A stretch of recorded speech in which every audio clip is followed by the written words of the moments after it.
नाज़रीन, प्रोग्राम रुपया पैसा में आपको खुशामदीद कहते हैं। पेशकार ने मुझे बताया कि कल हुकूमत ने पेट्रोल की कीमतों में कमी की है। भाई कितनी कमी की है? कितनी कमी की है पेट्रोल की कीमतों में? कितने पैसे की? 34 पैसे की कमी की है।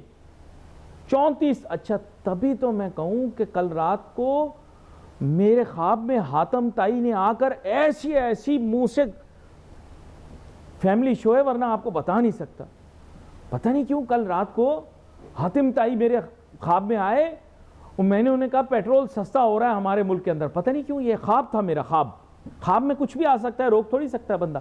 ख्वाब में तो ऐसी ऐसी चीजें आती हैं, लोग टीवी पर भी नहीं बता सकते। खैर, ख्वाब में हातिम ताई आए और उन्होंने मुझे ऐसी ऐसी बातें सुनाई, कानों से मेरे धुएं निकले, ऐसी ऐसी उन्होंने मुझे मुगल्लज़ात बकी। मैं भी सोच रहा था भाई भला किसी के ख्वाब में हातिम ताई क्यों आए।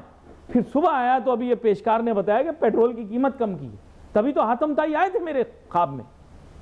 इतना बुरा भला मुझे कहकर गए। देखो नहीं, आजकल मैं मार्केट में इन्हीं चीजों के लिए चल रहा हूं भाई। इकोनॉमिक्स बिजनेस की बात कर रहा हूं, हट के बात करूं तो बोलना मुझे, बाद में बिजनेस इकोनॉमिक्स की करूंगा। अच्छा, स्टॉक एक्सचेंज की क्या सूरत हाल है? पता लगा आज गिर गया 1,76,000 पॉइंट के ऊपर।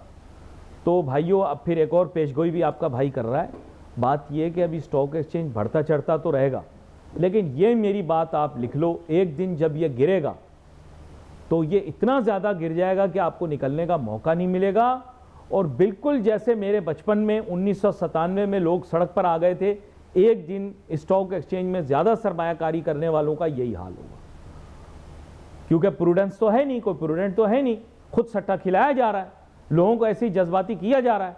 कोई मईशत के अंदर कोई इतनी बेहतरी नहीं हो रही। मैं तो बार बार वार्न करता हूँ, ये काम मेरा नहीं है, ये SECP का काम है, जो कि मैं कहता हूं कि मुस्तकिल बुनियादों पर किया जाता था माजी में, अब करना बंद कर दिया।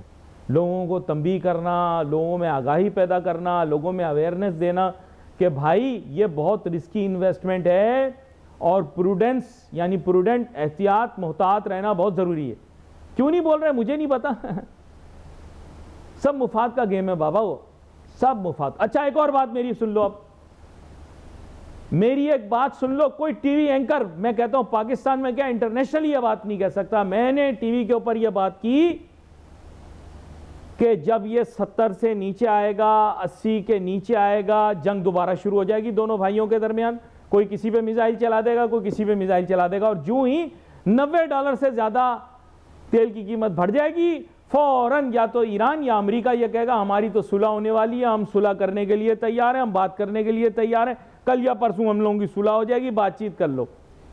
सर ये पूरा है ड्रामा तेल की कीमत के पीछे। जानू मेरी बात सुन लो, तुम लोगों बहुत ज़्यादा जज्बाती लोग, यहाँ सही और गलत की लड़ाई नहीं हो रही, यहाँ मुफादात की लड़ाई हो रही है। बाकी सारी ये स्टोरी, और स्टोरी हमने खुद ही बनाई है, ऐसा हुआ, इस तरह से हुआ होगा। वो दोनों एक दूसरे के ऊपर टीन के डब्बे गिरा रहे हैं, मेरी बात मान लो। वो रेगिस्तान में जाके टीन डब्बे गिरा देता है, वीडियो बना देता है, आप कहते हैं हमला हो गया। आज 10वीं रात हमले जारी हैं चाचू, ये कोई हमले नहीं हो रहे। अगर हमले हो रहे होते, ईरान को नुकसान हो रहा होता, इतने ज्यादा मिसाइल उसके पास बचे होते। पूरा आपने हुर्मुज़ बंद करके रखा हुआ है, कोई किसी निकल के दिखा दे, कह रहे हैं रोजाना अमेरिका बमबारी कर रहा है, फलाना हो रहा है, ये हो रहा है, तो नुकसान तो कोई भी नहीं हो रहा। अच्छा, और आप नोट करें कि जंग जारी है और बम जो है, बम शामत किसकी आ रही है, ये बिल्कुल मुझे याद आया बचपन में जब मैं लड़ाई छुड़ाने के लिए जाता था ना, 2 घूंसे मुझे पड़ जाते थे। मेरी बात सुनो आप, जंग किसकी जारी है? पहले ईरान इसराइल की हो रही थी, अब ईरान अमेरिका की हो रही है। और मार किसको पड़ रही है? कुवैत को पड़ रही है, बहरीन को पड़ रही है, ओमान को पड़ रही है, उर्दन को पड़ रही है, हाँ, इराक को पड़ रही है, सऊदी को पड़ रही है, UAE को पड़ रही है। कैसी जंग हो रही है यार? ये जंग हो रही है ईरान और अमेरिका की, और आप मार रहे किसको? दुबई को मार रहे हो, आप मार रहे हो सऊदी अरब को, मार रहे हो आप, मार रहे हो कुवैत को, मार रहे हो आप, मार रहे हो इराक को, मार रहे हो उर्दन को, मार रहे हो ओमानियों का ना लेना ना देना, उनको भी पड़ रही है मार। और तेल की कीमत ऊपर जा रही है। जो ही तेल की कीमत 90 से ऊपर, हमारी सुलह होने वाली है, हमारी बातचीत शुरू हो गई है, हमारे शराइत आपस में तय हो गए। भाई सीधा सीधा बोल दो, हम लोग तेल की कीमत का गेम खेल रहे हैं यार। पाकिस्तानी ऐसे ही खुश हो रहे हैं, हमारे लिए ये मैच इतना ही अहम है जितना अर्जेंटीना और स्पेन का मैच हमारे लिए अहम था। बेगाने की शादी में अब्दुल्ला दीवाना, ना लेना ना देना, और इसकी वजह से पूरे पाकिस्तान की मईशत उथल पुथल हो गई। अब कह रहे हैं रोज़ाना की बुनियादों पर पेट्रोल की कीमत तय होगी, सोते हुए कुछ और होगी, जागते हुए कुछ और होगी। क्या मज़ा दे दिया हमने आपको यार, आपका तो दिल खुश हो जाना चाहिए इस तरह की बातों पर। यानी रात को जब आप सोएंगे तो तेल की कीमत और होगी, दिन को जब आप जागेंगे तो तेल की कीमत और होगी। मज़ेदार सिस्टम, क्या बात है, लम्हे लम्हे पे सस्पेंस। ऐसे आपको लगेगा कि पाकिस्तान की मईशत नहीं बल्कि जेम्स बॉन्ड की कोई फिल्म है, किसी दिन कुछ किसी दिन कुछ, हम तारीफों के पुल बांधे जा रहे हैं। आजकल आपने देखा होगा कुछ सियासतदान भी बाहर आ गए, तनकीद कर रहे हैं। मुझे याद है मैं एक साहब के घर गया तो उनका बेटा बाहर निकला और उसने, जो वालिद साहब थे उसके, जो मुझे मिलने के लिए आए, उनके बेटे ने उनसे बदतमीज़ी की। तो मैंने उनकी जानिब देखा तो मुझे देखकर कहते हैं, अली ये खुद नहीं कर रहा, इसको किसी ने शह दी है, इसकी बीवी ने इसको चढ़ा के भेजा है। तो ये सियासतदान भी जो उल्टे सीधे बयानात दे रहे हैं ना, इनको भी घर में किसी ने शह दी है, वरना इनकी तो ज़ुबान जो है कभी खुलती नहीं थी। आगे माशाल्लाह आप खुद ज़हीन हो, समझ जाओ। घर का भेदी लंका ढाए, हमने तो ज़माना बदलते बदलते देखा है। खैर एनीवे, एक और बड़ा अहम मौजू ये भी है डॉलर। आजकल कोई इसके बारे में बात ही नहीं कर रहा, इसकी बेकदरी भी नहीं हो रही भरपूर तरीके से, लेकिन इसको कोई पहचान भी नहीं रहा। तो हम पूछेंगे अपने फाजिल मेहमान से, जिनका मैं तारुफ कराता चलूँ। 12 हमारे प्रोग्राम तशरीफ़ लाते हैं, चेयरमैन है ई कैप के जनाब मलिक बोस्तान साहब। वेलकम करता हूँ मलिक बोस्तान साहब आपको। Thank you, thank you. Malik Bostan साहब, अब बुनियादी मसला ये है कि इसमें तो आप कामयाब हो गए कि डॉलर को अब उसकी बेकदरी भली ना हुई हो, लेकिन अब लोग उससे मानूस नहीं होते पहले की तरह। तो ये आप लोगों ने क्या ऐसी क्या चीज़ इसको घोल के पिलाई है कि लोगों को यहाँ पे इतनी अट्रैक्शन नहीं रही डॉलर की तरफ? जी, ये मैं सर सारा credit field marshal Asif Munir साहब को जाता है, जिन्होंने बड़े हिम्मत की। 2 साल पहले आपको पता है डॉलर का रेट 340 था मार्केट में और बैंक का 308 था और 400-500 की बातें हो रही थी। लेकिन हमने उनसे अपील की, उन्होंने बड़ी मेहरबानी की और तमाम लॉ इन्फोर्समेंट एजेंसियों को कहा कि जितने भी डॉलर माफ़ किया है, ब्लैक मार्केट है, हवाला ऑपरेटर के खिलाफ क्रैक डाउन किया और पाकिस्तान में वो पूरा ऑपरेशन को 3 महीने चला और उसके बाद डॉलर गिरते गिरते 340 से कम होकर आज 278 के करीब आ गया। तो ये बहुत बड़ी कामयाबी है और पाकिस्तान की देखो रिज़र्व 3 अरब से बढ़ के 22 अरब डॉलर तक चले गए हैं। इस तरह उसका फ़ायदा ये हो कि आपका इंटरेस्ट जो लोन पहले 10% पे मिलता था, अब 4-5% में मिल रहा है रिज़र्व बढ़ने की वजह से। और इसी तरह जो है आपका इंटरेस्ट रेट है वो 22% से 11% पे आ गया। तो ये सारी इसकी मरौनी मन्नत है जो कि डॉलर का रेट गिरा है और रुपया मजबूत हुआ है और जिसकी वजह से हमारे पाकिस्तानी मैशे जो है जो कि ICU में थी अब पटरी पे आ गई है। तो लगता है कि ये जंग ना होती, जैसा कि आप फरमा रहे थे, इस जंग ने पाकिस्तान की मैशत को, पाकिस्तान की जो इकानमी है उसकी GDP को स्लो डाउन किया। IMF ने जैसे कहा कि 4% के बजाय 3.8% GDP पाकिस्तान की, वो भी इससे भी कम हो सकती है। तो उसकी वजह यही है कि कीमतें जब बढ़ेंगी, देखो ना, जब जंग शुरू हुई थी $60 की थी, उसके बाद जब जंग अरूज पे गई तो $114 हुई, फिर MOU साइन हुआ तो ये $70 पे आ गई, आज फिर $90 के करीब है। तो इससे हमारा जो इम्पोर्ट बिल है वो बहुत बड़ा है, $3 अरब का हमारा माना इम्पोर्ट बिल है इसका, पेट्रोलियम मसनूआत का, गैस का। तो ये उसमें जो है अब देखो ना, अगर 30% इजाफा होगा तो ज़ाहिर $1 अरब का हमारा $4 अरब पे चला जाएगा। यार अब जैसे आपने देखा पिछले साल के जो हमारा करंट अकाउंट हमेशा सरप्लस आ रहा था, वो $650 मिलियन में डेफिसिट में खसारे में आ गया। उसकी वजह है कि ऑयल प्राइस की वजह से आपके बिल बढ़ गए और जिसका पूरा दबाव जो है इंटरबैंक पे भी आ रहा है और इस पर भी आ रहा है, आपके रिजर्व पे भी आएगा। तो आगे इसी तरह अगर जिस तरह कह रहे हैं कि $200 का भी हो सकता है, तो ये एक बहुत बड़ी रेड सिग्नल है पाकिस्तान की इकानमी के लिए, दुनिया की इकानमी के लिए। तो ये इसी वजह से जो है ना पाकिस्तान की इकानमी क्या पूरी दुनिया की इकानमी तहस नहस हो सकती है। तो हम दुआ करते हैं अल्लाह ताला अमेरिका और ईरान को कोई अकल के नाखन दे और ये चूहे बिल्ली का खेल छोड़ के आपस में बैठ के मुज़ाकरात करें। जी। जंग में कोई फ़ायदा नहीं, जंग तबाही का रास्ता है और उसके अलावा कुछ भी नहीं है। मुझे तो देखें मलिक बोस्तान साहब, आपसे सीखता हूँ बहुत सारी चीज़ें, आप जो है मईशत को बड़ी गहराई से समझते हैं, लेकिन मैं तो यही देख रहा हूँ कि जो ही $70 से नीचे आना शुरू होती है ये लड़ना शुरू कर देते हैं, जो ही $90 से ऊपर चली जाती है ये अमन सलामती की बातें शुरू कर देते हैं। मुझे तो लग रहा है कि पसे पुश्त मुफादात ज़रूर हैं, चाहे वो मुफादात किस नोयत के हैं ये तो मैं नहीं कह सकता, नीयत किसकी साफ़ है ये भी नहीं बता सकता, लेकिन मैंने तो यही देखा कि $70 के ऊपर दोनों लड़ना शुरू कर देते हैं, $90 पे जब पहुंचा देते हैं तो फिर सुलह सफाई, दोस्ती और मसलियत की बातें शुरू कर देते हैं और कहते हैं जी सालसी हो गई, सालिस बात कर रहे हैं, सालिसों की बातचीत चल रही है। बाकी दोनों एक दूसरे पे टीन डब्बे गिराते रहते हैं, क्योंकि नुकसान तो एक दूसरे को पहुंचा नहीं रहे। ये हमारे बिरादर ममालिक कुवैत को तबाह कर रहे हैं, हमारे बिरादर मुल्क बहरीन को तबाह कर रहे हैं, हमारे बिरादर मुल्क इराक़ को तबाह कर रहे हैं, हमारे बिरादर मुल्क ओमान को तबाह कर रहे हैं। फिर बीच में सऊदी अरब की जान छोड़ी थी, अब फिर दोबारा सऊदी अरब पे हमला कर दिया, कल हूथियों ने कह दिया कि जी हम बंद कर देंगे। मुझे तो लग रहा है कि सर ये तीन डब्बों की फरमाइश जारी है, सच्ची बात ये, वरना लगता है दाल में काला ज़रूर है, कोई बात तो है। हाँ, लेकिन ये अब MOU बड़ा अच्छा साइन हुआ था, 14 नुकात सारे के सारे ईरान के फेवर में थे। ईरान को हमें नहीं समझ कि उसने क्यों फिर जंग की तरफ गया, हालांकि उसको तो जीत हो गई थी उसकी, और पाकिस्तान ने बड़ा अहम किरदार अदा किया, और पाकिस्तान का बड़ा रोल था, मार्शल साहब ने बड़ा अहम ये सारे किए किराए पे कहते हैं ना पानी फेर दिया। अब अगर अब दोबारा सुना है उनका वफ्द आया है, उनका होम मिनिस्टर आया है और हमारे होम मिनिस्टर से मिल रहा है और फील्ड मार्शल से PM से मिलेंगे, कह रहे हैं कि सालिसों ने कोशिश कोई अल्लाह करे 10 दिन की जंग बंदी की कोई बातचीत छिड़ी है, अल्लाह करे हो जाए तो इससे भी काफ़ी फ़र्क पड़ेगा और जो कीमतें ऑयल की जो ऊपर जा रही हैं ये रुक जाएंगी। तो मैं करता हूँ अल्लाह ताला इनको होश के नाखन दे दोनों ममालिक को, तो पूरी दुनिया की इकानमी उन्होंने दो अब ख़त्म हो जानी चाहिए। मेरे ख्याल लंबी चल रही इस खित्ते के लिए ये जंग ना, मतलब आप हम नहीं बर्दाश्त कर पाएंगे इस खित्ते में, और पाकिस्तान को इसका बुनियादी नुकसान भी होगा और भी ममालिक को होगा। और मलिक बोस्तान साहब एक चीज़ और भी है जो अभी परसों बात उठी थी कि हमारे रीजनल जो ट्रेड है वो बिल्कुल रुक गया है।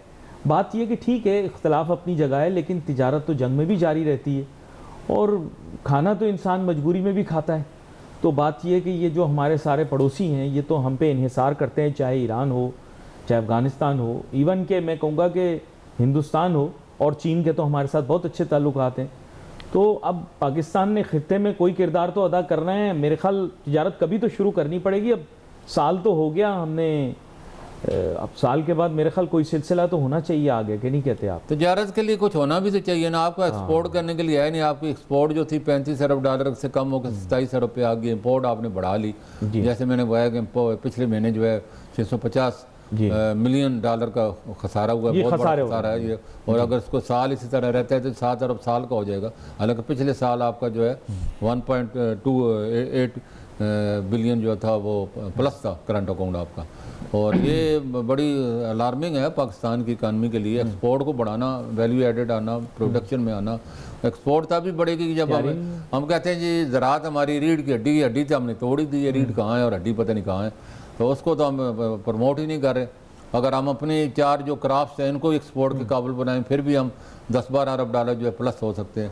चावल है, आधे जुलाई से ज़्यादा निकल गया है और बारिशें नहीं आई, ये भी बता दूं आपको। आधे जुलाई से ज़्यादा, आधा जुलाई क्या 20 हो गई है? हाँ 20 है, अब तो 10 दिन रह गए। हाँ, तो हमारा एक्सपोर्ट, हमारे पास देखो मैन्युफैक्चर वैल्यू, हम तो ट्रेडेड कंट्री बन, टोटल हम चाइना से चीज़ें इंपोर्ट कर रहे हैं और आगे बेच रहे हैं। हमारी इंपोर्ट भी 60% हो गया, फिर री एक्सपोर्ट हो रही है अगर कोई थोड़ी बहुत हो भी रही है। अच्छा, लेकिन अभी सही से मेघा नहीं बरसी, कोई बारिश किसानों के लिए भी सही पक्की नहीं हुई कोई भी, या तो फिर सैलाब आता है या बारिश ही नहीं होती, ये क्या सिस्टम है सर? देखो हमारी नाइल ही कह सकते हैं इसको, कि देखो अभी सैलाब सबको पता है, हर साल जुलाई में अगस्त में सैलाब आता है जी। और हमको ये उसका बस 2 दिन पहले बताते हैं सैलाब आने वाला है, इंडिया ने पानी छोड़ दिया। इंडिया को गालियां देते रहते हैं अपने की ये करते। देखो ना, आपको जब पता है सैलाब आता है, इतने पानी करोड़ों की फुट जो है आपका पानी सरप्लस होता है, जो कि फिर समंदर में चला जाता है। अगर आप हर 10 किलोमीटर पे आप नेचुरल डैम बना लें तो यह सारा पानी पूरा साल आप इस्तेमाल करें, ज़ेरे ज़मीन पानी का आपका लेवल भी ऊपर आ जाएगा। अच्छा, ये मैं बता दूं, हिंदुस्तान में 2 बड़ी बारिशें हो चुकी हैं, आपको पता होगा। एक दफ़ा बम्बई डूब भी चुका है। हाँ, दिल्ली में अभी भी बारिश हो रही है। अभी जब हम बात कर रहे हैं तो भी बारिश अभी भी यही कहा गया है कि ये पाकिस्तान में जो अभी सैलाब है बड़ा खतरनाक है, उसमें क्राउड बर्स्ट भी होंगे और उसमें सैलाब भी आएगा। हाँ। और तहस नहस हो जाएगी, पूरी फसलें बह जाएंगी। हाँ। तो हम बस ये तमाशा ही देख रहे हैं और फिक्र बता रहे हैं, कोई हमने कोई काम तो नहीं किया ना। जब तक हम डैम नहीं बनाएंगे, हमारे डैम है ही नहीं, हमारे पास 4-5 डैम है बड़े, बाकी से डैम ही नहीं है। अल्लाह ने आपको सर आप इतने सारे नेकूकारी के काम करते हैं, मुझे सच से बताएं, 10 रुपए चंदा लेके डैम बनता है, मस्जिद में नलका नहीं लगता 10-10 रुपए चंदे पे। हम लोग डैम बनाने निकले थे, 10-10 रुपए चंदे पे डैम बन सकता है, आप मुझे बताएं। नहीं डैम तो इन्होंने देखो ना, आपके जो यूटिलिटी बिल में भी काटते हैं, उसमें हर जगह आपसे कटौती। अच्छा, वर्ल्ड बैंक ने उधार भी दिया हुआ है, पता है आपको बैंक का, वो उसका क्या बोलते हैं, इसका वर्ल्ड बैंक का डैम बनाने के लिए हमने बनाया नहीं डैम। उन्होंने कहा है पूरी दुनिया की क्लाइमेट चेंज है और पूरी दुनिया जो है इस वक्त दरख्तों की ज़रूरत है, आगे आने वाले दिन में पानी की ज़रूरत है, आगे लड़ाइयाँ पेट्रोल की बजाय लोग पानी पे लड़ रहे होंगे।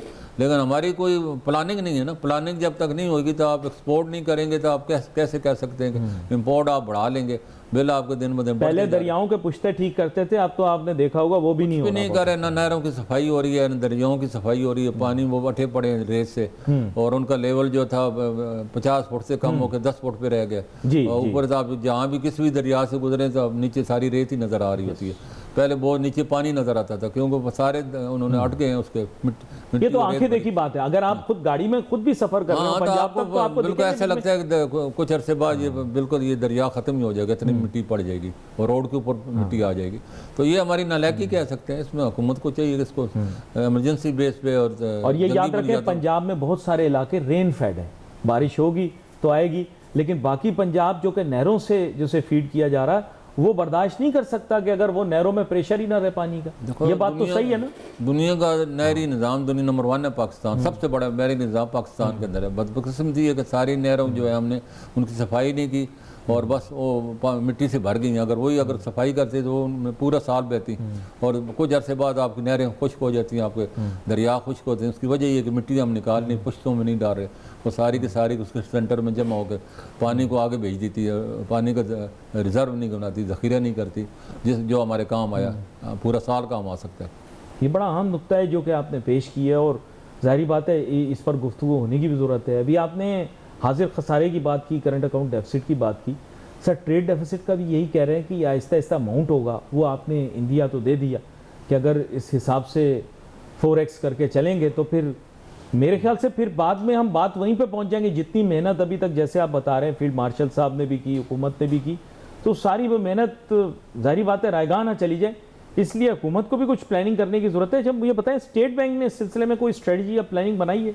देखो स्टेट बैंक तो अपने आप को बड़ा इंटर बैंक में कंट्रोल किया है, मार्केट में हम लोगों ने कंट्रोल किया, डॉलर का रेट नहीं बढ़ा, ये बड़ी बात है। वरना ये डॉलर मैंने कहा जैसे 400-500 की बातें होंगी, डिफॉल्ट की बातें होती, उससे तो निकल के पाकिस्तान की पटरी जो है मैशर जो है वो पटरी पे आ गई है, लेकिन उसको आगे संभालना भी था ना। देखो ना सी पैक का दूसरा मरहला शुरू हो गया और चाइना ने कहा है कि हम इसमें तकरीबन 25 अरब डॉलर इन्वेस्टमेंट करेंगे और इसमें जो है हमारा जो है 2.5 लाख नौकरियां भी देंगे। और पहला जो फेज़ से मुकम्मल हुआ है उसमें आपको 8000 मेगावाट आपकी बिजली पैदा हुई है। और अभी मैं डेटा देख रहा था 510 किलोमीटर की सड़कें बनी हैं, 900 किलोमीटर की बिजली की ट्रांसमिशन लाइनें बिछाई गई हैं और तकरीबन 3.25 लाख लोगों को रोज़गार मिला है। तो एक बहुत बड़ा गेम चेंज साबित हो सकता है अगर फेज़ 2 को। अच्छा मैं एक बात बताऊँ, कुदरत ने आप लोगों की बड़ी मदद करती।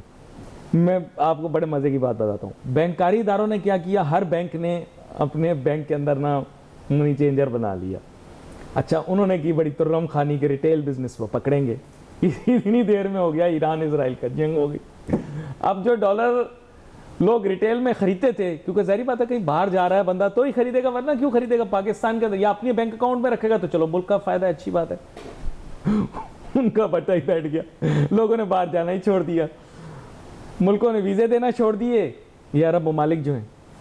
तो आपने मतलब ये कि बड़ी दुआएं की, फिर इसका मतलब है इनका बिजनेस बिठा दिया आपने। नहीं हमने उनको कोई बट्टा नहीं बिठाया, ऐसी कोई बात नहीं है। तो खाली पड़े हैं उनके, तो मनी चेंजर चल ही नहीं रहा उनका। तो देखो उन्होंने मार्केट में एक चीज़ आप हट के बनाएंगे तो वो नहीं चलती ना। आप काउंटर आपने बैंकों के अंदर लगाया, लोगों का रुझान ही नहीं है। अब जिसने मनी एक्सचेंज करानी है तो वो तो मनी चेंजर के पास जाएगा, बैंक में क्या करेगा? वो बैंक एक तो दूर बड़े होते हैं, फिर उनकी आदमी जो है मनी चेंजर उसके दरवाजे पे होता है, तो जब तक ये मार्केट में नहीं आएंगे, लेकिन इन्होंने जो है लेकिन कुदरत ने भी आप लोगों का साथ दिया, क्योंकि अब वो बिकी नहीं, आप लोगों का भी वॉल्यूम कम ही है, जहाँ तक आप लोगों का भी वॉल्यूम इतना तो नहीं होगा। देखो, मैं कह रहा हूँ कि इस वक्त हमारी रोजाना की जो कलेक्शन है डॉलर की इंटर बैंक में और मार्केट में, वो तकरीबन 20 मिलियन डॉलर है, और 20 मिलियन से मुश्किल से 2 मिलियन डॉलर बिकते हैं, 18 मिलियन इंटर बैंक में ही जाते हैं। तो लोग यानी ये वो है जो काउंटर पे आप लोग खरीदने नहीं आ रहे। देखो, एक तो हुकूमत ने 2 पाबंदियां लगा दी हैं जिसकी वजह से लोग नहीं आ रहे।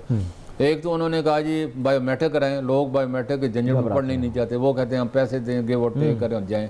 नहीं, वो आप लोग तस्वीर भी खींचते हैं। हाँ, पूरा हमारा तो एक सिस्टम है। और इसी तरह पहले आप बैंक में आपने जमा कराना होता था, आपको कैश डाल, अब चेक मिलते हैं आपको, वो चेक जमा करते हैं, फिर 2-3 दिन उसमें लगते हैं। अब लोग जो है वही लोग ले रहे हैं जिनके मजबूरी है बाहर पैसे भेजने हैं, या बाकी कोई अच्छा, लेकिन ये मनी इन्वेस्टमेंट के लिए डॉलर नहीं ले रहा। चेक देते हैं, मनी चेंजर भी चेक देते हैं, सारे चेक देते हैं। अब बैंक में जो भी जमा कराएगा, क्योंकि पीछे जैसे पिछले प्रोग्राम में मैंने कहा था कि क्रिप्टो का रेट क्योंकि 8-10 रुपये ज़्यादा होता है, और तो वो जो है लोग जो है अपने डॉलर जो है वो, तो स्टेट बैंक ने उससे बड़ी अक्लमंदी की और उन्होंने कैश डॉलर देने ही बंद कर दिया। उन्होंने अपने जो भी आएगा। बेनिफिट क्या है, हमें बेनिफिट क्या है, यानी जो अगर बेनिफिट ये है कि देखो, पहले फर्ज किया आपने 1 लाख डॉलर मार्केट से ले लिया और आपकी मर्जी है वो बैंक में जमा कराए नहीं, आपने फर्ज में बताया जी मैंने बैंक में जमा कराने, हालांकि आप बैंक में लोग जमा नहीं कराते थे, ठीक है, वो मार्केट में जाके बेच देते थे प्रॉफिट करके।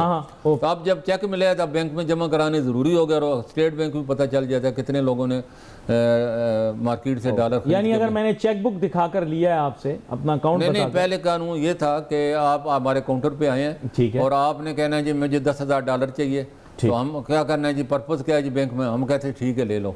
अब आपकी मर्जी है बैंक में जाके जमा कराएं या बाहर जाके भेज दें। ओके, तो अब उसको तोड़ ये निकाला है स्टेट बैंक ने, वो चेक देते हैं, चेक लाजमी है बैंक में जमा कराना पड़ेगा, मार्केट में नहीं, अपने अकाउंट में जमा कराएंगे। तो वो ये है कि पाकिस्तान के रिजर्व में शामिल हो रहा है, जिसकी वजह से रिजर्व भी बढ़ रहे हैं। अब लोग जो है मार्केट में नहीं जाके बेच रहे। ओके, लेकिन लोग कर रहे थे ये, हाँ ये कर रहे थे बहुत, क्योंकि जो डेटा था उसमें काफी फर्क था, लोगों ने लिए ज्यादा और अच्छा, लिमिट सब वही है, यानी 1 साल के अंदर मैं कितने डॉलर ले सकता हूँ? 1 लाख डॉलर आप ले सकते हैं, एक बंदा ले सकता है। That is if bank account, bank account होना चाहिए। बाहर भी जाएंगे तो आपको 60,000 डॉलर होते हैं अगर ट्रेवलिंग कर रहे हैं तो आपको, और वो थोड़े थोड़े करके ले सकते 5-5 हज़ार, वो 5 है और बैंक में 10,000 है। बैंक पर्पज होगा 10,000 आपको मिलेंगे वन टाइम, और उसमें होगा तो 5,000 मिलेंगे। राइट, तो ये यानी ये कि लिमिट्स के अंदर कोई चेंजेस नहीं की, लेकिन तरीकाकार को, क्योंकि जो लोग वारदातें कर रहे थे उनको रोकना जरूरी था। स्टेट बैंक ने बड़ी अक्लमंदी से काम लिया, और अब उनका जो है ना वो ऑप्शन खत्म हो गया कि बाहर जाकर ब्लैक मार्केट में 5-6 रुपये ऊपर करके बेचेंगे। तो वो आप लोग जब चेक देंगे तो जाके हम बैंक में जमा, ज़ाहिर है बैंक में जमा कराना जरूरी है, फिर बैंक में जमा कराएंगे डेटा आ जाएगा, फिर डेटा लेंगे तो आपको बताना भी पड़ेगा आपने कहाँ किए। अच्छा, और मैक्सिमम कैश कितना ले सकते हैं हम काउंटर से? $1,000? एक आदमी $950 ले सकता है शनाख्ती कार्ड दिखा के, शनाख्ती कार्ड महीने में एक दफ़ा। 50 का नोट तो वैसे ही काम का नहीं होता, 900 ही ले। हाँ, लोग 900-800 कम ही लेते हैं। आप लोग देखो डॉलर का जो रेट है आज से 3 साल पहले 340 था और अब 278 हो गया, तो क्यों डॉलर लेंगे लोग, नुकसान करेंगे। मतलब 1 लाख डॉलर पे आपका 60-62 लाख का नुकसान होता है, तो कौन इतना बड़ा बेयर करेगा। तो डॉलर में कोई इन्वेस्टमेंट नहीं कर रहा, ना ही कोई उसको में, बल्कि लोग जो है अब गोल्ड की तरफ गए। आपने देखा गोल्ड का रेट बहुत बड़ा है, और वो भी 6 लाख से कम होकर अभी 4 लाख। अच्छा, कह रहे हैं कि यूएई से भी लोग फंड देने के लिए तैयार हैं, बल्कि सस्ते डॉलर देने के लिए तैयार हैं। नहीं, ऐसी कोई बात नहीं, सारी अफवाहें हैं। कोई ऐसे यूएई डॉलर की दरख्त लगेंगे तोड़ के ले आएंगे। अच्छा, खुद यूएई लोग कह रहे हैं यहाँ रुपए की डिमांड बढ़ गई है। यूएई ने खुद $20 बिलियन अमेरिका से स्वाप पे मांगे हैं, उसके बाद डॉलर ही नहीं, तो कहाँ से देगा। तो यानी ये कहना कि वहाँ पर डिमांड एग्जिस्ट नहीं करती, ये गलत है। नहीं, अब ये फायदा हुआ है कि यूएई पे जब से ईरान ने अटैक किया और अब लोग वहाँ जो है कैपिटल फ्लाई होना बंद हो गया, और वो पैसा हमारी प्रॉपर्टी में आ रहा है। प्रॉपर्टी की कीमतें आपने देखें काफ़ी बड़ी हैं, और उसकी वजह यही है कि लोग अब पाकिस्तान में इन्वेस्टमेंट कर रहे हैं, दुबई। लेकिन गवर्नमेंट ने एक, वैसे ही पूछ रहा हूँ मलिक बोस्तान साहब, बजट से पहले भी आपसे बात की थी, गवर्नमेंट ने एमनेस्टी तो चलो नहीं दी, लेकिन पैकेज भी नहीं दिया ओवरसीज़ पाकिस्तानी को। तो जो बंदा पैसे वापस लाना चाहता है उसको आपने फैसिलिटेट तो किया नहीं, तो फिर फायदा तो हुआ नहीं। फिर नहीं, ये गलत बात है। कोई पाबंदी नहीं, आप अपना अकाउंट खुला के जितने पैसे मर्जी ला सकते हैं, कोई पाबंदी नहीं है। सिर्फ थर्ड पार्टी को नहीं दे सकते, अपने रिश्तेदारों को दे सकते हैं, अपने फैमिली ट्री को दे सकते हैं। हाँ, दे सकते हैं, चाहे $1 मिलियन आपके पास है आप दे सकते हैं, कोई पाबंदी नहीं है। लेकिन बैंकिंग चैनल से, उसमें कोई एमनेस्टी नहीं है। यानी भाई बहन कोई भी आपका फैमिली, हाँ, कोई भी फैमिली ट्री का जो मेंबर है वो आपसे ले सकता है। तो ये अभी भी है? अभी भी है, सिर्फ थर्ड पार्टी किसी अननोन बंदे को नहीं दे सकते। अच्छा, तरीकाकार क्या है कि जो ओवरसीज पाकिस्तानी है वो डायरेक्ट अपना बैंक बैंकिंग में चैनल के अकाउंट जरिए। खुलाएं या अपने भाई का अकाउंट खुलाएं डॉलर में, तो डॉलर आ जाएंगे, पाकिस्तानी में कर खाएंगे तो पाकिस्तानी आ जाएंगे। अच्छा नहीं, लेकिन बहुत सारे लोग भेजना चाह रहे हैं जो उनके लिए आ सके, क्योंकि देखें हम मुल्क से मोहब्बत करते हैं, हमारी ख्वाहिश यही है कि मुल्क के अंदर जो है वो ज़्यादा से ज़्यादा रेमिटेंस की सूरत में ही लोग पैसे लेकर आएँ।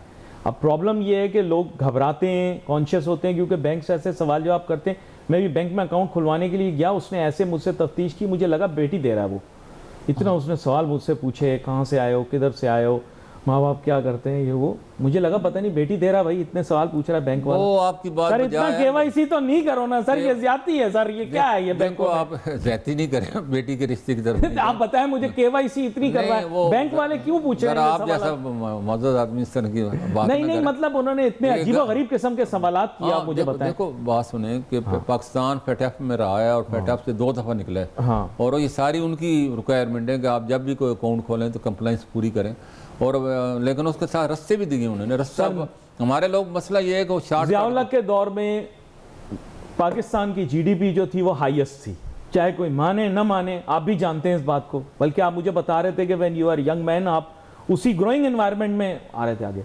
आप मुझे बताएं तब आपके मुल्क के अंदर बैंक अकाउंट खोलना कौन सा मुश्किल था? फिर उसके बाद आपको पता है जब नवाज शरीफ साहब आए, बड़ी अच्छी उन्होंने पॉलिसी चलाई, आप जानते हैं, आप लोगों के भी मनी चेंजर्स सभी आए, जब उन्होंने ओपन स्काई, आपको याद होगा, ओपन स्काई पॉलिसी खोली, इकोनॉमिक लिबरलाइजेशन की। आप मुझे बताएं बैंक अकाउंट आराम से खुलता था, पाकिस्तान की जीडीपी बहुत हाई थी। नवाज शरीफ साहब प्रोग्राम देखते हैं, वो कभी कभार इनकी वजह से देखते हैं, कभी कभार वैसे दोपहर में देख लेते हैं, लेकिन मैं वैसे आपको बोल रहा हूँ कि मलिक बोस्तान साहब, इकोनॉमिक लिबरलाइजेशन में ही तो पाकिस्तान की जीडीपी बढ़ी है, मानते हैं कि नहीं मानते आप? देखो रिस्ट्रिक्शन में तो नहीं बढ़ी ना। नहीं, आप बात को देखें। हाँ, जब 11 सितंबर 2001 में अमेरिका पे हमला हुआ ट्रेड टावर पे, उससे पहले कोई डॉलर कहाँ दुनिया में कहीं भी ले जाए कोई आपसे सवाल ही नहीं करता, सवाल नहीं करता। जब से ये उसमें जब पता चला कि ये सारा पैसा हुंडी हवाला ऑपरेटरों के जरिए मूव हुआ, किसी बैंकिंग चैनल से नहीं हुआ, तो उसके बाद ये बैंकिंग चैनल को उन्होंने सख्त कर दिया और उन्होंने कहा जी हवाला देखो ना पूरी दुनिया में, फिर उसके उनके खिलाफ ऑपरेशन हुआ पूरी दुनिया में जो है वो। मलिक बोस्तान साहब, एक चीज़ तो आपको माननी पड़ेगी कि मुशर्रफ साहब को लोग ब्लेम करते हैं, लेकिन बैंकिंग सेक्टर तब भी लिबरलाइज था, ये आप माने बात को। देखो 2001 के बाद उनके सेक्टर में ये सारी चीज़ें हुई हैं, उससे पहले सारा फ्री हैंड था और कोई मतलब आप टेलीफोन पे अपना अकाउंट खुला लेते थे, ऐसी हालत थी। हमारे दुबई में हमारी एक्सचेंज कंपनी थी, जब एक्सचेंज में उन दिनों में हम टेलीफोन पे हमारे अकाउंट खोल जाते थे, कोई बायोमेट्रिक थी, कोई बस उन्होंने टेलीफोन किया, उन्होंने हमें एक लेटर भेजा, हमने फैक्स पे उनको साइन कर। लेकिन बाय द वे, ये आप भी गवाह हैं इस बात के, आज की तारीख में भी दुबई में बैंक अकाउंट खोलना आसान है, पाकिस्तान में मुश्किल है। नहीं, वहाँ भी बहुत मुश्किल है। अभी ये सारी सुनी बातें, अभी वहाँ भी बड़ी सख्ती कर दी उन्होंने, और क्योंकि वो भी फेटफ में था और उसने बड़ी मुश्किल से भी जाके निकले, और वो भी ब्लैक में चले गए, तो उनका भी जो है। लेकिन ये सारी चीज़ें चलती है। देखो कंप्लाइंस जो होती है ना, वो किसी भी मुल्क की इकानमी को, किसी भी बैंकिंग सेक्टर को सही करने का एक पैमाना होता है।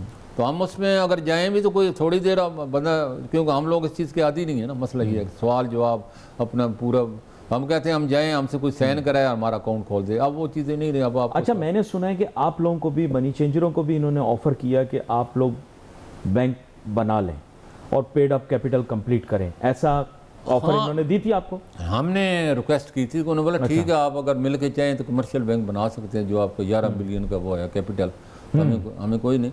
लेकिन वो ज़ाहिर है 8-10 लोगों को इकट्ठा करना, फिर एक जैसा मिजाज रखना मुश्किल हो जाता है, और क्यों आजकल हालात इतने सख्त हैं, एक भी डायरेक्टर गलत निकल जाए तो आपके लिए प्रॉब्लम हो जाएगी। अच्छा, ये जो कह रहे थे एक्सपोर्ट इंपोर्ट बैंक बनाएंगे, ऑल इंक्लूसिव होगा, इसकी आप लोगों से कोई बात की कि जिस एक्सपोर्ट इंपोर्ट बैंक, क्यों कह रहे थे एग्जिम बैंक पाकिस्तान के लिए बहुत ज़रूरी है, चलो वो आपसे रिलेटेड ना हो, लेकिन कम से कम ये कि उसमें फंड मैनेजमेंट ईजी हो जाती है। लेकिन अभी तक कोई बातें हैं, लेकिन फिजिकली या इम्प्लीमेंट इस पर नहीं हुआ, ना कोई पॉलिसी आई अभी तक तो क्रिप्टो की पॉलिसी नहीं, बाकी तो छोड़े ना, इतना अर्सा हो गया, 3 साल हो गए। नहीं, भी तो नया शोशा छोड़ दिया क्रिप्टो वाला, वो तो शुक्र है।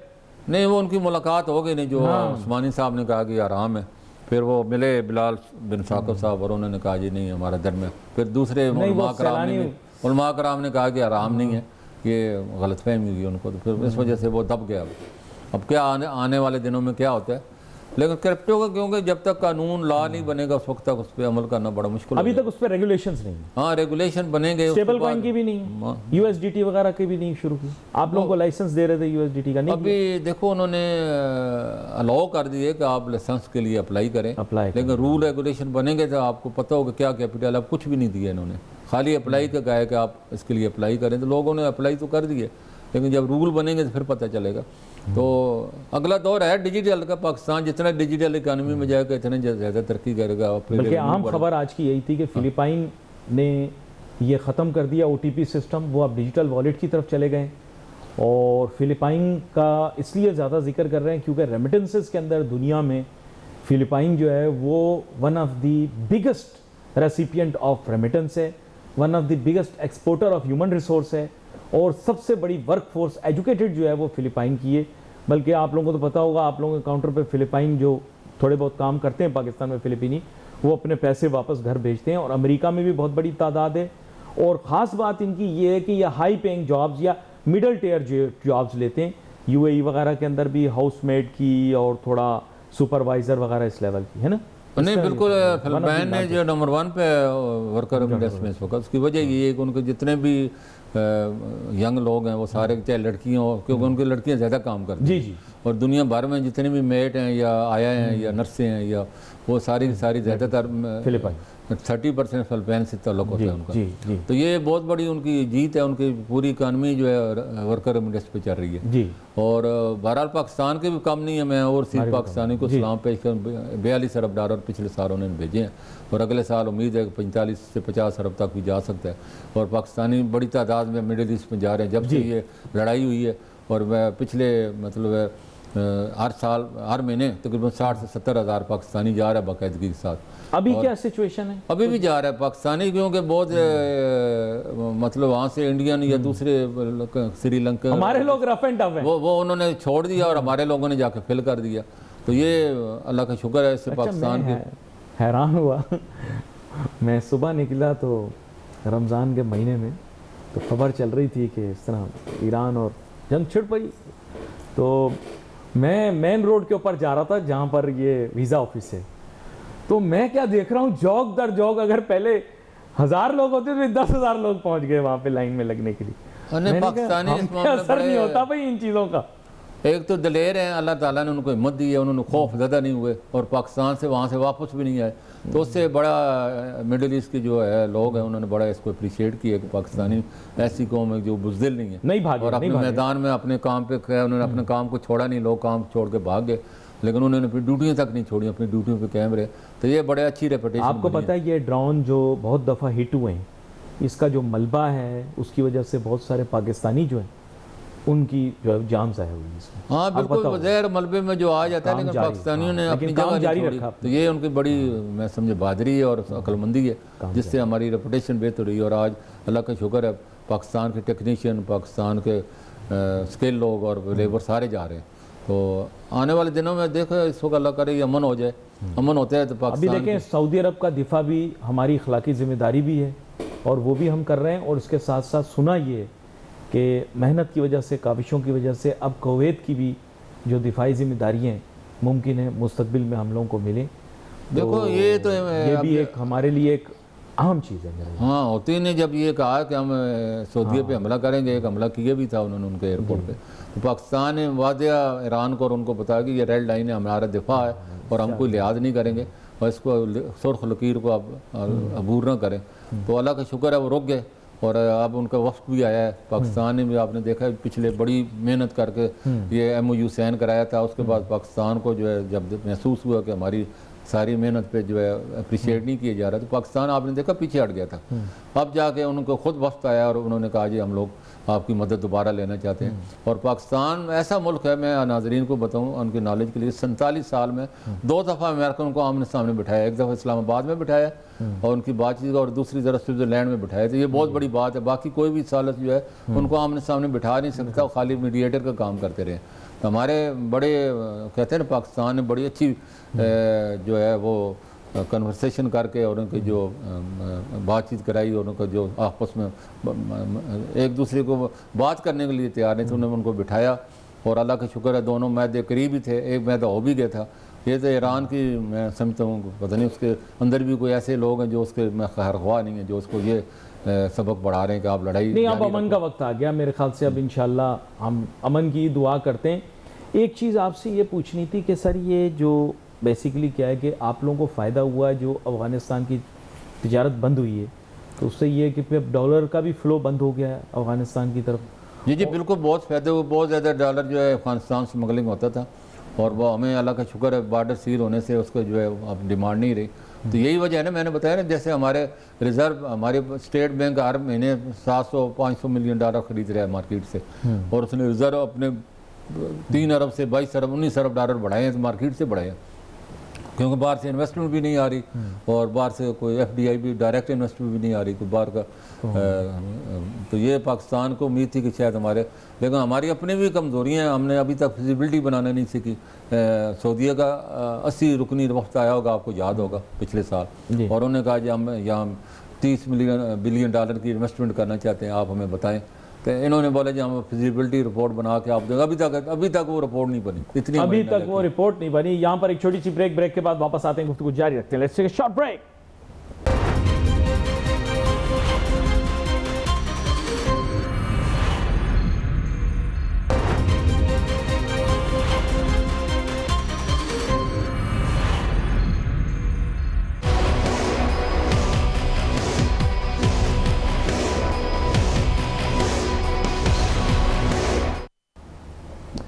नाज़रीन, welcome back after the break. काफ़ी तफसीली गुफ्तगू हो रही है मलिक बोस्तान साहब के साथ। कुछ हमने हाजिर खसारे और तजारती खसारे के मुतालिक भी बात की, डॉलर के मुतालिक भी बात हुई, थोड़ा हमने और मौज़ूआत पर भी गुफ्तगू की। मईशत के बुनियादी मौजू की जानिब भी आते हैं। कुछ ऐसे मौजूआत हैं जो कि बड़े परेशान कुन हैं, और इन्होंने उसको हाईलाइट भी किया शुरू के अंदर। बात यह कि सर आपने भी बताया GDP ग्रोथ रेट जो है रिवाइज़ की IMF ने, और अभी तक तो आशारिया 2% कम की है, लेकिन मुझे ऐसे लगता है एक और दफ़ा रिवीजन आएगी और शायद इतनी ही रिडक्शन और भी हो जाए, क्योंकि पाकिस्तान की इंडस्ट्रियल ग्रोथ एक तो रीजनल कॉन्फ्लिक्ट यानी ये जो जंग है इसकी वजह से मुतासिर हो सकती है। दूसरा मेरा ऐसा ख्याल है कि जो अंडरलाइंग रियलिटीज़ हैं पाकिस्तान की इकॉनमी की, जिनको आप पहले भी हाईलाइट कर रहे थे, उसकी वजह से पाकिस्तान की इकनॉमिक ग्रोथ और GDP ग्रोथ मुतासिर होगी। इत्तफाक करते हैं, इख्तलाफ करते हैं?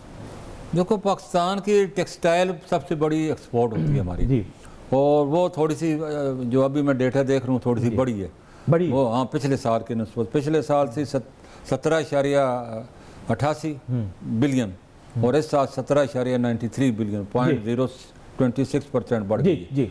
रेडी गारमेंट ने बड़ा अच्छा इजाफा किया है, वो 488 से बढ़ के 4.88 अरब डॉलर से बढ़ के 4.93 अरब डॉलर, तकरीबन 4% पे चली गई। तो ये बाकी हुकूमत ने जो है चावल की एक्सपोर्ट को बढ़ाने के लिए, आपको पता है उन्होंने तकरीबन 9% ड्यूटी ड्रॉप बैक का नोटिफिकेशन जारी कर दिया। इंडिया के चावल सस्ते थे पाकिस्तान के, तो ये भी उन्होंने किया है कि हमारी एक्सपोर्ट किसी तरह बढ़े। अच्छा, कहते हैं एक सब्सटेंशियल एक्सपोर्ट पाकिस्तान की चावलों की वो ईरान जाती है, लेकिन वो हम बार्टर करते हैं, यानी गुड्स फॉर गुड्स। तो एक प्रपोज़ल आई थी, ये आप लोगों से रिलेटेड ही है, और पहले भी इसके बारे में बात की थी कि दुनिया भर के अंदर, यूरोप में भी बॉर्डर पर मनी एक्सचेंज, बैंक्स अगर नहीं भी अलाउड हो तो मनी एक्सचेंजेस खोल दिए जाते हैं। तो इससे ये होता है कि माल की तरसील लाना और ले जाना आसान हो जाता है। तो आप लोगों के साथ बात हुई है, 22 इन्होंने जगह खोली है बॉर्डर इन पर। उन्होंने हमारे से बात हुई थी, स्टेट बैंक गवर्नर साहब ने मुझे बुलाया था और कहा था, लेकिन वहाँ फिर क्यों, एक तो रास्ते इतने ख़तरनाक हैं कि आपकी गाड़ी कैश की मूव ही नहीं कर सकते, रास्ते में उड़ा देते हैं, और फ्लाइटें उधर होती नहीं हैं कि आप फ्लाइट से चले जाएं। और दूसरा ये है कि अभी तक हमारे बैंकों ने एक्सचेंज का जो है ना काउंटर नहीं खोले, यानी कि इस करेंसी को पाकिस्तानी अगर वो करेंसी और ईरानी करेंसी के अगर वो अकाउंट खोलें फिर भी सेटलमेंट हो सकती है। बगैर अकाउंट के आप सेटलमेंट नहीं कर, इतनी बड़ी हैवी अगर कोई हमें फ़र्ज़ के पाकिस्तानी देता है या ईरानी रियाल देता है तो हम उसको हमारे डिस्पोज ऑफ नहीं, उसको सेटल। लेकिन आपकी लिस्ट में ईरानी है? हाँ, हमने मुतालबा भी किया था कि आप बैंक अकाउंट हमें खोलें ताकि हमारा एक्सचेंज हो जाए। अगर फ़र्ज़ के हम ईरानी रियाल लेते हैं, उसका एक्सचेंज ही नहीं है तो हम कहाँ जाएंगे, हम उसको लेके क्या। लेकिन काउंटर पे आप ले सकते हैं? हाँ ले सकते हैं, अभी भी ले रहे हैं, लेकिन उसका सेटलमेंट नहीं, पब्लिक ले तो ठीक है, वरना आपके पड़े रहेंगे। कोई बैंक नहीं लेता, स्टेट बैंक रिसीव नहीं करता उन्हें, ना कोई भी बैंक नहीं रिसीव कर रहा, ना इवन कोई इंटरनेशनल मार्केट में भी कोई इसको रिसीव नहीं करता। जिस वक्त इसकी सेक्शन हटेगी तो फिर जाके ये चीज़ें ओपन होंगी। और बॉर्डर के ऊपर आप बोल रहे हैं इट्स नॉट पॉसिबल, वो जगह पॉसिबल accessible नहीं है, आपने security, फर्ज किया है, safety। देखो ना $1 के तकरीबन 16 मिलियन ईरानी रियाल आते हैं $1 के। तो $100 के कहाँ होगा, खरबों डॉलर बन जाते हैं, खरबों ईरानी रियाल जी बन। जी जी। फिर आप उनको रखें कहाँ, उनको डिस्पोज ऑफ क्या करें। तो उसका वजह यही है कि हुकूमत जो है जब तक ईरानी और पाकिस्तानी बैंक इधर एक दूसरे के अकाउंट न खोलें और यहाँ पे अपनी ब्रांचें न वो बनाएं, नॉस्ट्रो वॉस्ट्रो जिसे हाँ, कहते तो हैं, उसके बगैर हो नहीं सकता, पॉसिबल नहीं। ये इम्पोर्टेंट है ना to learn this, but you are saying sanctions के दौरान इट कैन नॉट हैपन। नहीं हो सकते जब तक, हाँ लेकिन लोकल करेंसी के अकाउंट खुल सकते हैं, लेकिन उनको जरूरत नहीं कर रहा, ना ईरान वाले लोग कर रहे हैं ना हमारे लोग कर रहे हैं। अच्छा, अगर ये 22 पॉइंट्स खुल जाते हैं जो ये कह रहे हैं, और आई एम श्योर ऑपरेशनल भी हो, मुझे नहीं पता इस चीज़ का, तो स्मगलिंग तो बंद हो जाएगी फिर। देखो स्मगलिंग बंद तब होगी नहीं कि स्मगलर बंद होंगे, तो स्मगलर खास कर क्रैक डाउन होगा तो वो तो स्मगलिंग तो उनकी, क्योंकि ड्यूटी बहुत ज़्यादा फ़र्क है। तो स्मगलर को तो ड्यूटी की सारी बचत है, और अब वहाँ मार्केट में आएगा आपको ड्यूटी देनी पड़ेगी। तो लोग जो है इसी तरह चलो करें, लेकिन हाँ हुकूमत सख्ती करे, हुकूमत के लिए तो कोई इम्पॉसिबल कोई चीज़ नहीं है ना। तो वो अगर इनकी सख्ती करे तो मार्केटों में, पाकिस्तान में तो लोग बोल रहे थे ये बड़ी मेजर एक्सपोर्ट मार्केट बन जाएगी, वेयर हाउसेज बन जाएंगे, ये हो बिल्कुल जाएगा, सही वो कह रहे जाएगा। हैं, लेकिन हमें भी तो आगे एक्सचेंज के लिए कुछ होना चाहिए ना। फर्ज किया वो हमें देते हैं, कोई भी गुड्स हाँ, देते गुड्स फॉर हैं, गुड्स नहीं हो सकता। हाँ, हमारे पास है नहीं कुछ। हमारा और उनका जो फ़र्क है वो तकरीबन 20-80 का है। हमारे पास 20, अगर हमने 1 करोड़ की चीज़ लेंगे तो हमारे पास $20 लाख देने के, $80 लाख उनकी चीज़ें यहाँ हाँ, सारी चीजें चावलों में तो नहीं दे सकते हाँ ना, चावल कुछ और इतने भी तो नहीं, आप ज़्यादा 3 अरब से ज़्यादा डॉलर आप वर्थ ही नहीं है। अच्छा, ये जो हमारी मार्केट्स फ्लड हुई है ईरानी सामान से, ये फिर कहाँ से आ रहा है? तो ये स्मगलिंग से आ रहा है सारा, इसमें तो कुकिंग ऑयल से लेकर हर साबुन, चीज़ आ गई, डिटर्जेंट, साबुन हर तक, चीज़, सब्जियाँ तक सब आ कुछ। गई, सब्जियाँ आ रही हैं, हाँ, बाकी छोड़े ना सब्जियाँ आ रही हैं। तो वहाँ तो कोई चीज़ उन्होंने छोड़ी नहीं। उन्होंने देखो, उन्होंने 50 साल में ये सीखा है कि हमने एक्सपोर्ट करने, इम्पोर्ट कुछ नहीं करना। तो फायदा और पाकिस्तान उनकी का जो इसमें। प्रोडक्ट है वो यूरोप से भी मुकाबले से अच्छी है, वो अच्छी हैं, मतलब अच्छी बहुत quality अच्छी है, मैंने देखी यहाँ भी देखी हैं। और वो तो बड़े पैकेजिंग वगैरह हर हाँ चीज़ बड़े है, जी, तो उन्होंने काम ही यही किया कि 50 लेकिन साल। इसका पाकिस्तान की इकोनॉमी को फायदा नहीं हो रहा ना। फायदा इसलिए नहीं है कि हमारे पास देने के लिए कुछ नहीं। अगर हम फर्ज की हम उनसे $1 लाख की कोई चीज़ लें और $1 लाख की उन्हें दे दें तो हमें फायदा ही फायदा है। अब जब वो $1 लाख की चीज़ देते हैं, देने के लिए हमारे पास $20,000 की चीज़ें, $80,000 फिर हमें उनको पास कैश ही देना है उनको, चाहे डॉलर दें, चाहे दिरहम दें, चाहे कोई भी फॉरेन एक्सचेंज दें। तो हमारा फॉरेन एक्सचेंज पे लोड आ जाता है सारा।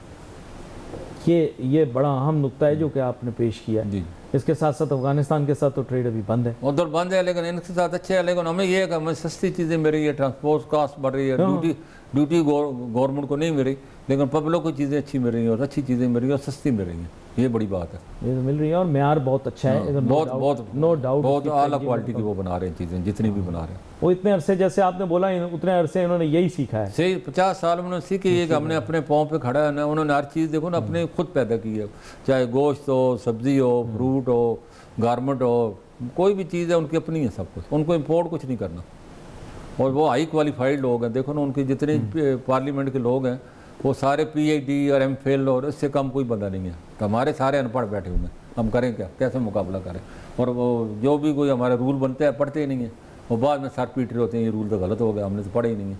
वो तुम्हें पढ़ना आएगा तो मोबाइल वाला जो किया है इन्होंने, आपको पता है, मोबाइल टावर वाला, बहुत सारे उस वक्त सहन कर देते हैं अंधेवा, और बाद में देखते हैं ओहो हमें भाई इनको उर्दू में तर्जुमा कराओ, फिर साथ स्पीक भी करो। कहीं तो उर्दू भी नहीं पढ़ सकते, ऐसे भी हैं अंगूठा छाप। अच्छा, इन्होंने कहा था कि ये नया इंडस्ट्रियल जोन, जैसे मैं आपको बात बताता हूँ, प्लान्स जो होते हैं ये 10-10, 20-20, 25-25 साल के होते हैं। एक प्लान प्रोग्राम बनाया गया, जैसे भुट्टो साहब ने अपना इकोनॉमिक प्रोग्राम दिया, भाई कोई अच्छा लगे बुरा लगे वो एक अलग बात है, लेकिन ज़ियाउल हक साहब के दौर में भी एक प्रोग्राम बनाया गया जिसका मकसद ये था कि वो अपलिफ्ट किया जाए पाकिस्तान के नदर्न एरियाज़ को। वहाँ पर एक्सक्लूसिव डेडिकेटेड इंडस्ट्रियल एरियाज़ बनाए गए।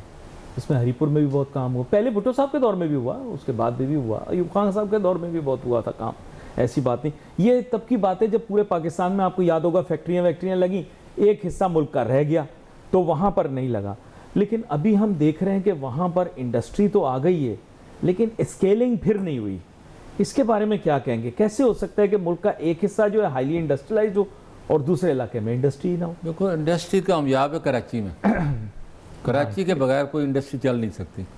कराची को अल्लाह ने ऐसी जोग्राफाई और ऐसा आपको ज़ाहिर है हर चीज़ इधर, क्योंकि आबादी बहुत ज़्यादा है, फिर सी पोर्ट है, फिर रास्ते में आपको कोई ये ख़तरा नहीं कि कहीं हड़ताल होगी और आपका सामान रुक जाएगा। वहाँ तो सामान जो है पहुँचते पहुँचते भी 3 दिन का आपका टारगेट होता है, 10 दिन लग जाते हैं, और बाद का तो आपकी हड़तालें होती हैं, ज़्यादा दिन लग जाते हैं। तो इसको तो आपने तबाह कर दिए सोचे समझे मनसूबे के तहत। ये तो अब मीडिया में भी आ रहा है कि इसमें हमारे दोस्त ममालिक भी शामिल हैं, हमारी अपनी तंजीमें भी शामिल थी जिन्होंने पैसे लेकर लॉ एंड ऑर्डर ख़राब किया, और यहाँ के इंडस्ट्री जो है यहाँ से पंजाब गया लेकिन वहाँ इतना कामयाब नहीं है वो। तो हमें इंडस्ट्री को अगर बूस्ट करना है तो कराची से बेहतर मैं समझती जगह नहीं है, और कराची को या फिर कराची सैचुरेट हो गया, और कराची को आप दोबारा जो है ना इसको अगर बिल्ड करें और सारा तवानाई इस पर खर्च करें तो पाकिस्तान में से 1 साल में तरक्की कर सकता है, GDP भी बढ़ सकती है, एक्सपोर्ट बढ़ सकती है। हाँ, हालात खराब, सारा हर चीज़ आपको ना इमरजेंसी, इसको तो मैं समझो कैपिटल का दर्जा दे के और इसको उसी बुनियाद पे कैपिटल की तरह इसकी हिफाजत करें।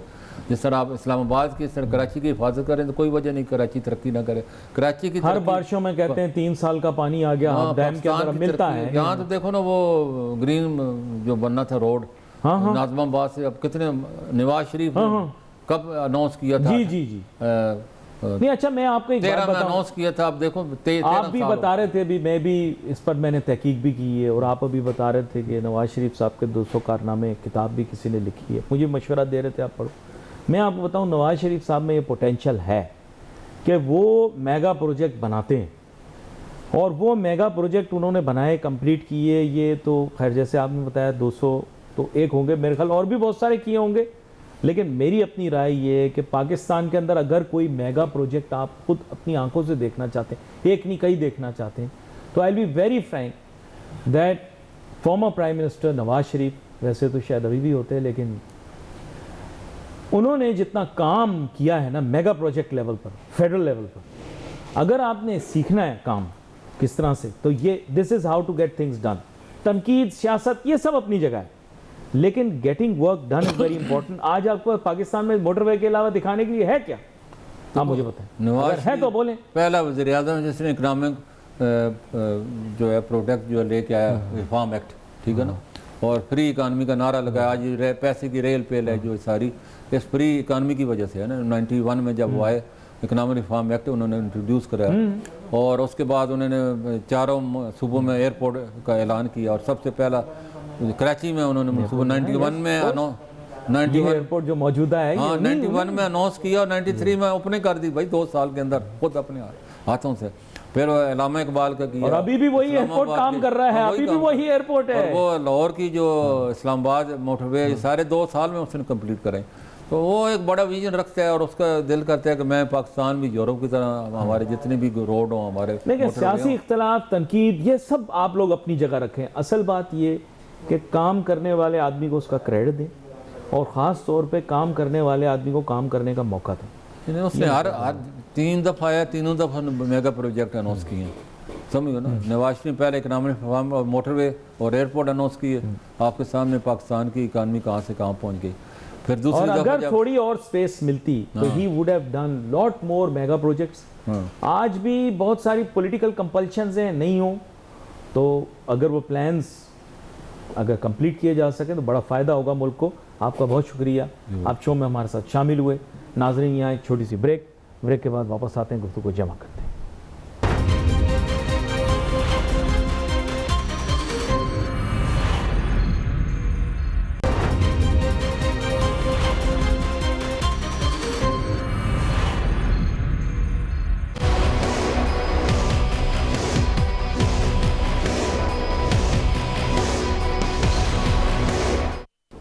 नाज़रीन, welcome back after the break.